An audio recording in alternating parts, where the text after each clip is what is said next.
Nedēļas nogalē Grīziņkalna iedzīvotāji sāka celt trauksmi. Avotu ielas apkaimē bija cietušas savā dzīvoklī aplaupītas un piekautas divas senjoras.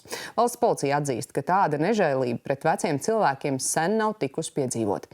Noziedznieku izdevās aizturēt, taču notikušais mudina brīdināt senjorus nesarunāties uz ielas ar svešiniekiem, nestāstīt, kādas vērtīgas lietas ir viņu mājās, jo recidīvists cilvēkus izsekoja un bija gatavs nogalināt, lai no senjoru mājokļiem iznestu rotas lietas, naudu, telefonus, gleznas, visu, ko ātrumā varēja paķert. Notikušais šeit Grīziņkalnā Rīgā liecina vien par to, ka ar senjoriem ir jārunā tieši tāpat kā ar maziem bērniem, ka ar svešiniekiem uz ielas labāk nesarunāties. Antiku variētu nepārdodiet? Nē, man nav tāds lietas, paldies. Tieši šādu jautājumu, vai jūsu mājās nav antikvariāts, kuru jūs vēlētos pārdot, autobusu pieturā kāds svešinieks uzdevis teju 90 gadus vecajai Helgas kundzei. Es viņu tā paskatījos, nesimpātisks, pēc bomža. Izskatījās, pēc tam es domāju, postfaktum, sākt sarunu nesimpātisku cilvēku, es jau nesāku, bet viņš man jautā, vai nav kaut kāds, šādi tādi grabuļi ir. Un es tik to gan laikam pateicu, ka dzīvoju tepat šī rajonā un 5. stāvā. To 5. stāvu arī es saku, čok. Kundze par svešinieku, kurš dēvējies par Voldemāru, pat aizmirsusi, līdz uz ielas sastaptais vīrietis pieklauvējis pie viņas mājokļa durvīm. Helgas kundze domājusi, kā atnāk uz kaimiņieni, jo dzīvojamās mājas ārdurvis ir slēdzams ar atslēgu. Neviens svešinieks kāpņu telpā brīvi ienākt nemaz nevar. Kaut kādā klusā balsī kaut ko atbild man. Vispirms taisa durvis vaļā. Stāv. Un nāk iekšā. Te brīdī Helga vēl nav nojautusi, ka durvis atvērusi rūdītam noziedzniekam. Es viņu nevarēju varu stumt ārā. Viņš iekās pagāja man garām tā kā. Un es sāku visu grābstīties. Es saku, tā taču ir šausmīgi nekaunība. Ko jūs darāt? Es saku, es jums pati parādīšu, kas man. Viņš man neklausies. Viņš jutās kā savā mājā. Visu ņēma slēdza vaļā, lika te uz galda. Vēl iegāju ar savām pleznām uzkāpu uz drēbēm, no skapja paņēmu 2 lielas vāzes. Senjora vien noskatījusies laupītāju darbībās, kamēr tas sakrāmējis 2 iepirkuma maisus ar dažādām kundzes mantām un vērtslietām. Salīdz sev uz galdu, cik jūs par to prasat? Es tādā stingrā balsī 100 eiro. Viņš tā man ietbildēja. Pēc tam es saku, jūs gan pēc tāda neizskatāties, kam ir nauda. Man ir 500 eiro. Jā, un par tiem 500 eiro man ir piekāva vai ne centa neatstāja. Rotas lietas visas paņēma. Tur dzintari bija, un man bija tāds žēl mātes 40 gadiem dāvinā tāda neslīpētu dzintaru, tā 3 kārtām tāda rotas lieta. Bet atkal domāju, gala rezultātā esmu dzīva, un tas ir pats galvenais. Tad es atmodos te uz tā dievāna sēdoša. Man te zem ceļa bija tāds zilums, tāds garens. Bet bija kaut kur atsits to kāju vai kā. Bet neko, ziniet, es pamodos, man it kā nekas nesāpēja. Ne man bija bail, ne man ir pasos glezna nav. Kundze izsaukusi neatliekamo medicīnisko palīdzību. Tā par notikušo uzzinājuši arī policijā. Helga nonākusi slimnīcā un tur atklājies, ka senjorei nodarīti ļoti nopietni miesas bojājumi. Tik stipri sists pa galvu, ka pārplīsusi pat zobu protēzi. Aizmugurē kakls bija zils,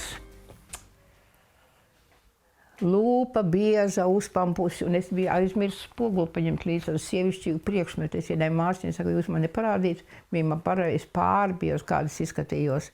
Pēc šī pirmā gadījuma mēs aktīvi uzsākām izmeklēšanu, un faktiski nepējot 2 nedēļām, mums šajā pašā rajonā notika nākamais uzbrukums. Arī kundzei gados, arī pēc šīs pašas schēmas, ja tā var teikt. Piezvanījis pie durvīm un prasot, kas. Viņš sakot kaimiņš. Un kundze var vaļā. Notika viņai uzbrukums. Faktiski diezgan brutāls uzbrukums. Tika izdarīti vairāk sitieni pa cietušās seju. Cietusī arī tika žņaukta un arī tika nolaupītas mantas no cietušās dzīvesvietas. Faktiski tik brutāli un nežēlīgi un tādu nesodāmību, kādu izrādīja šis personāžs, noziedznieks, tad ar tik atklātu darbību mēs vēl pirms tam nebijām saskārušies. Šis ir tomēr tāds kliedzošs gadījums. Tādēļ mēs arī viņam pievērsām pastiprinātu uzmanību, un šeit bija svarīgi katra sekunde un katra diena, lai mēs šo cilvēku aizturētu un piemērot viņam arī drošības līdzekļu apcietinājumu. Valsts policijā atklāja, ka vīrietis minis jau iestaigātu taku. Viņš tikai pērnā gada nogalē atbrīvojies no ieslodzījuma vietas par līdzīgiem mantiskiem noziegumiem pret senioriem. Aizturētais ir 60 gadus vecs, kā upurus izvēlējies pensionāris, kurus paši aizstāvēties nevar, taču ir pietiekami runātīgs, lai svešiniekam izstāstītu, ka mājās glabājas vērtslietas.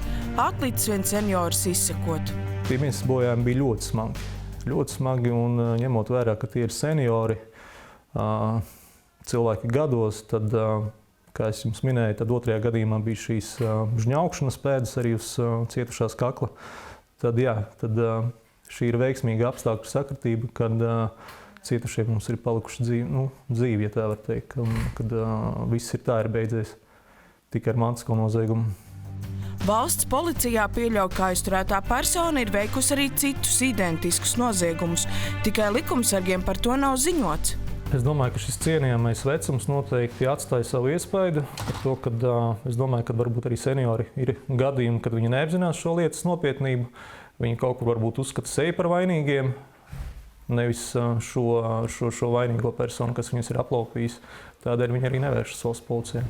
Tikmēr Grīziņkalna apkaimes aktīvisti, kuri pirmie sāka celt trauksmi, pēc pieredzētā aicina parūpēties par savā apkaimē dzīvojošajiem vientuļajiem senioriem, jo no šādiem uzbrukumiem nav pasargāts neviens.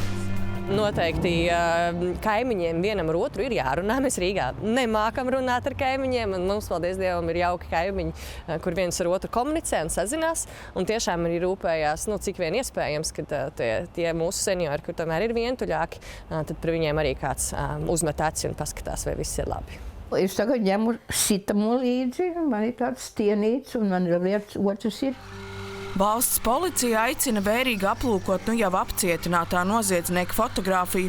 Ja jūs esat cietuši no šīs personas, nekavējoties zvanīt pa tālruņa numuru 2639 2819 vai 110, vai arī rakstīt uz ekrānā redzamo e-pastu, novēlot pasargāt sevi, savus seniorus un kaimiņus no nevēlamiem viesiem.